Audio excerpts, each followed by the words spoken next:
নমস্কার সবাইকে, আশা করি সবাই ভালো আছেন। আর একটা নতুন ভিডিওতে আপনাদের সবাইকে স্বাগত। প্রায়শই বাড়িতে পাকা কলা কিনে আনলে একটা থেকে দুটো কলা নয় নরম হয়, নয় কালো হয়ে যায়, নাহলে কেউ খেতে চায় না। তখন সেই কলা দুটো দিয়ে এরকম কেক বানিয়ে রেখে দিই। বাচ্চাদের টিফিনের জন্য বেশ উপযোগী আর খেতেও খুব সুস্বাদু। ডিম ওভেন ছাড়া একদম নরম তুলতুলে কেক। চলুন দেখে নিই আজকে কীভাবে তৈরি করছি আমি। প্রথমে কেক টিনটা রেডি করে নেবো। আমি একটা 6 ইঞ্চির কেক টিন নিয়েছি। বাড়িতে এরকম মোটা অ্যালুমিনিয়ামের বাটিতেও কিন্তু আমরা অনায়াসই করতে পারি। কেক টিনটা চারিধারে সাদা তেল ব্রাশ করে নিয়ে ওপরে অল্প একটুখানি আটা বা ময়দা ছড়িয়ে নেব। তারপরে ভালো করে কেক টিনটা চারিধারে আটা বা ময়দাটাকে ছড়িয়ে নেব। চাইলে পার্চমেন্ট পেপার বা বাটার পেপার কেক টিনের সাইজে কেটে নিয়ে তেল দিয়ে ব্রাশ করে সেট করে নিতে পারেন। কেক টিন রেডি করা হয়ে গেছে। এবারে মিক্সির একটা জার নিয়ে নিচ্ছি আর দুটো পাকা কলা এখানে নিয়ে নেব।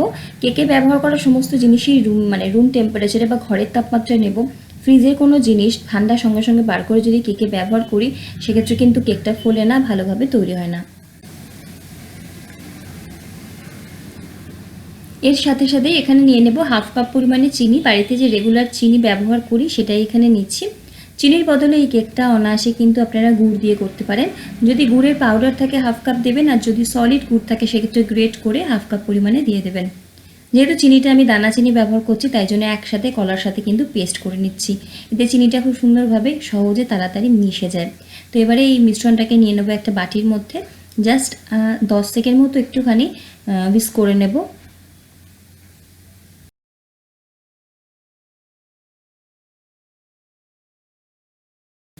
এবার এখানে দিয়ে দেবো 1/4 কাপ পরিমাণে সাদা তেল। আমি আজকে মেজারমেন্ট কাপ অনুযায়ী করছি। সাদা তেলের বদলে গলানো মাখন আপনারা এখানে ব্যবহার করতে পারেন। তেল দেওয়ার পরে ভালো মতো প্রায় 2 থেকে 3 মিনিট মতো সমস্ত কিছুকে ফেটিয়ে নেব। যেহেতু ডিম ব্যবহার করছি না এই সময় কিন্তু একটু মিশ্রণটাকে ফেটিয়ে নিতে হবে। তারপরে এরকম একটা চালনি বসিয়েছি ওপরে। এর মধ্যে নিয়ে নেবো 1 কাপ পরিমাণে ময়দা। আজকে আমি ময়দা দিয়ে করছি।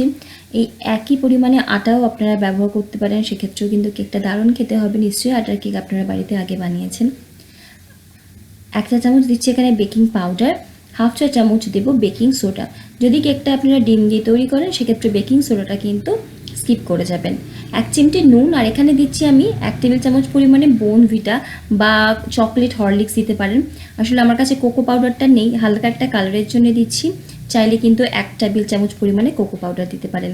2 টেবিল চামচ পরিমাণে এখানে দিচ্ছি গুঁড়ো দুধ। গুঁড়ো দুধ দিলে যে কোনো কেকেরই স্বাদ খুব ভালো হয়। শুকনো উপকরণগুলো ভালো মতো চেলে নেব। চেলে নেওয়ার ফলে কি হয়, শুকনো উপকরণগুলো ভালো মতো মিশেও যায়। আর যদি কোনো দানা দানা থাকে, যেমন এই ধরনের দানা যদি থাকে, সেগুলোকে আমরা ভেঙে দিতে পারি। কেকটা অনেক বেশি মসৃণ তৈরি হবে।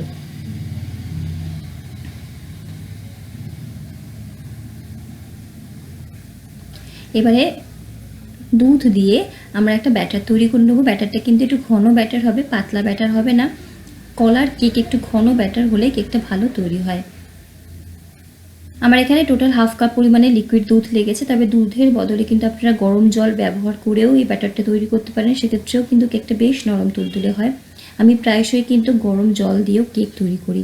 তো ব্যাটারটাকে ভালো মতো মসৃণ করে মিশিয়ে নিয়েছি। এই সময় খুব বেশি ফ্যাটানোর দরকার নেই, শুধু সমস্ত কিছু মেশাতে হবে। ফ্লেভারের জন্য দিচ্ছি 1 চা চামচ ভ্যানিলা এসেন্স, আর এখানে কিছু চকলেট, ডেয়ারি মিল্কও নিতে পারেন, এভাবে গ্রেট করে দেবেন। আমি এখানে যেটা কুকিং চকলেট সেটা দিচ্ছি, সেটার দামটাও কিন্তু বেশ খানিকটা কম হয়। কিছু দিচ্ছি কিশমিশ। বাড়িতে এই কম্পাউন্ড চকলেটটা ছিল তাই দিচ্ছি। চাইলে হার্শিস যে সিরাপগুলো হয়, চকলেট সিরাপ, সেটাও দিতে পারেন, বা চকলেটটা একদম স্কিপ করে যেতে পারেন। ইচ্ছা মতো কিন্তু বাদামের কুচিও ব্যবহার করতে পারেন। একদম নিজেদের পছন্দ মতো কিন্তু কেক তৈরি করতে পারেন। এটাই বাড়িতে যে কোনো রকম খাবার তৈরি করার কিন্তু অ্যাডভান্টেজ। সবশেষে 1 চা চামচ দিচ্ছি ভিনিগার। ভিনিগারের বদলে পাতিলেবুর রস দিয়ে জাস্ট ভালো মতো সমস্ত কিছুকে মিশিয়ে নেব। ভিনিগার মেশানোর পরে খুব বেশিক্ষণ কেক ব্যাটারটাকে কিন্তু বাইরে রাখবো না, কেক টিনের মধ্যে ঢেলে নেব। ব্যাটারের ঘনত্বটা দেখে নিশ্চয়ই বুঝতে পারছেন ব্যাটারটা একটু ঘনর দিকেই হয়েছে, খুব বেশি কিন্তু লিকুইড হয়নি। কেক টিনটাকে 3 থেকে 4 বার ভালো মতো ট্যাপ করে দেবো, আর ওপরে একটু কিশমিশ দিয়ে সাজিয়ে দিয়েছি। আগে থেকেই একটা কড়াই আমি প্রিহিট করতে দিয়েছিলাম 8 মিনিটের জন্য। তলায় নুন দিয়েছিলাম আর ওপরে একটা স্ট্যান্ড রেখেছিলাম। ঢাকা দিয়ে 8 মিনিট মিডিয়াম ফ্লেমে আমি কিন্তু প্রিহিট করে নিয়েছি। তার মধ্যে কেক টিনটা রেখে দিচ্ছি। ঢাকনা দিয়ে ঢাকনাতে যদি কোনো ছিদ্র থাকে সেটা অ্যালুমিনিয়াম ফয়েল অথবা লবঙ্গ দিয়ে বন্ধ করে দেব।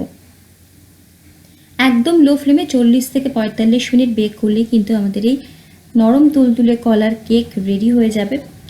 কেকটা তৈরি করতে আমার 45 মিনিট সময় লেগেছে। একটা কাবাব কাঠি অথবা একটা টুথপিক বা কাঁটা চামচ দিয়ে একটু দেখে নেব, যদি ক্লিয়ার আসে বুঝতে হবে কেকটা রেডি হয়ে গেছে। তো এবারে কেক টিনটাকে বার করে নেবো এখান থেকে। ঠান্ডা করার সময় উপরে একটা পাতলা সুতির কাপড় দিয়ে রাখবেন যাতে ড্রাই না হয়ে যায় কেকটা। আমার কোনো কারণে দেখানো হয়নি সেটা। আর একদম ঠান্ডা হয়ে গেলে কেক টিন থেকে ডিমোল্ড করে নেব। আর কাটাটা দেখলেই বুঝতে পারবেন যে কেকটা কতটা নরম তুলতুলে হয়েছে, ভেতর থেকে সফট, খেতে দারুণ হয়, চকলেটের ফ্লেভার আছে, বাচ্চাদের কিন্তু খুব পছন্দ হয়। যে কোনো দিন অবশ্যই বাড়িতে একবার বানাবেন, বাচ্চাদের টিফিনেও কিন্তু কেকটা দিতে পারেন। আমার ভিডিওগুলো কেমন লাগছে জানাবেন, ভালো লাগলে লাইক, কমেন্ট, শেয়ার, সাবস্ক্রাইব করে পাশে থাকবেন, খারাপ লাগলেও জানাবেন কেন খারাপ লাগছে।